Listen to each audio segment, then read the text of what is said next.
Well, it's one thing for the IRS to say it's lost emails, but for the EPA to say that it's missing documents, furthermore, it might be hiding documents. This is the EPA. What is so super secret here? It's not the NSA. It's the EPA. What is it? It's a smokestack that no one knows about? Really? The congressman demanding answers. Next.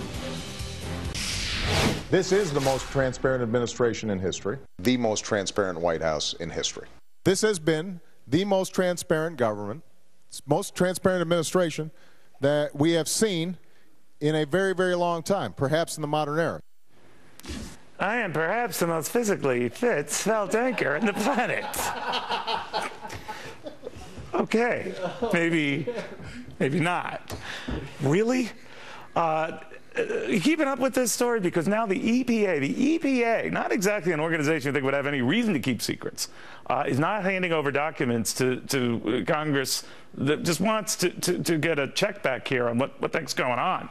Republican Congressman Mark Meadows, he's demanding some answers right now, but it follows, Congressman, on the heels of the IRS and the missing emails and other material that it will not give you guys. And now, of course, the EPA. And I'm just wondering, why aren't they cooperating, and what is it you want to see?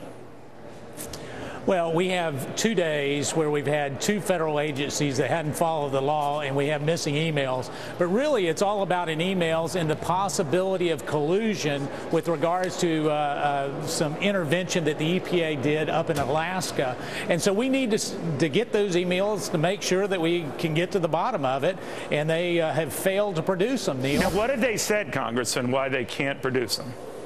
Well, miraculously, we found another hard drive that had issues that had been, quote, crushed. Another hard drive, and their counsel admitted this under questioning yesterday, and so they're still trying to recover them. But to our knowledge, there was no backup. There was no printed out copy as required by law, and so it's just very troubling for a transparent administration. All right, now, leaving what the administration has said it wanted to do and what it would be, and that it's clearly not, I'm wondering, obviously, the cynic in me says they're afraid of handing these documents over. They just haven't been lost or misplaced. They're afraid of handing them over. What might they reveal that would prompt them to go through these hoops and excuses? Well, I think potentially what we're looking for, it looks like that maybe a biologist kind of implored some activists to request the EPA to intervene in a particular permitting process. And so if it's an EPA employee trying to get an outside group to request the EPA, no, you can't do that. So it's also illegal. Congressman, thank you very, very much. Keep us posted. No, thanks, Neil. Appreciate it.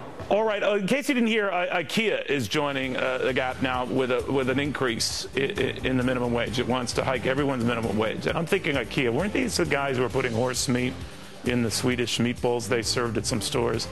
I'm thinking first focus on the horse meat in the Swedish meatballs. Then we can debate about paying the workers who put the horse meat in the Swedish meatballs more. But that's just me. I'm just horsing around after this.